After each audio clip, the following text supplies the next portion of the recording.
मुझे ये बताइए कि अमेरिका इस वक्त अपने आप को वर्ल्ड पावर या सुपर पावर कहता है, उसका काम तो ये था कि तमाम जो वाटरवेज हैं या जहां पे एनर्जी का कोई भी इनफ्लो या आउटफ्लो है उसको मेंटेन करे। अमेरिका की ये पॉलिसी कि वो खुद अब ब्लॉकेट करेगा, ये कितना इंपैक्ट डालेगा? जो पिछले 40 दिन से कुछ ज्यादा मामला बढ़ जाएगा।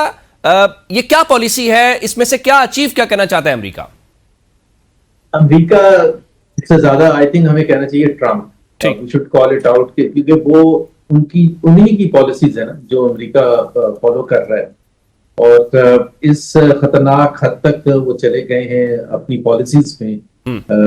सिर्फ ये 40 दिन की बात नहीं है, जब से उन्होंने ये खासतौर पर सेकंड टर्म पे वापस आए, तो उन्होंने जब पहला ऐलान किया कि कनाडा को 51st स्टेट का बनाने का, तो बड़ा डेंजरस एक था।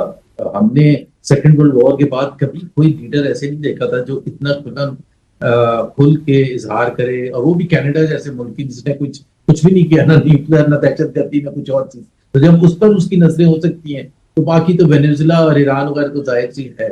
और ये पिछले जाहिर अटैक किया जिसकी जो कोई जस्टिफिकेशन नहीं थी, और वो जो अटैक करने के बाद जो भी थिंकिंग थी उनकी और उनके हाईकमांड की कि हमें बस ये 2-4 दिन की बात होगी और ईरान सबमिट कर देगा, सरेंडर कर देगा, that did not happen. So when it went into the 6th week, तो वो लास्ट के 2-3 हफ्ते से कोशिश कर रहे थे कि किसी तरह से उनको एग्जिट मिले, और उसी चक्कर पे जाहिर सी बात है हिट टुक द ऑफर, जो पाकिस्तान ने बड़ा सिग्निफिकेंट रोल प्ले किया in at least trying to broker a peace agreement between Iran and United states.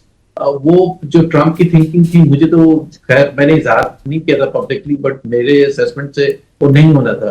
अब जब कुछ भी नहीं हुआ तो उन्होंने ये नया कुछ, ये जो आप कह रहे हैं कि कुछ भी नहीं हुआ तो उन्होंने ये करने का फैसला किया। लेकिन मैं जरा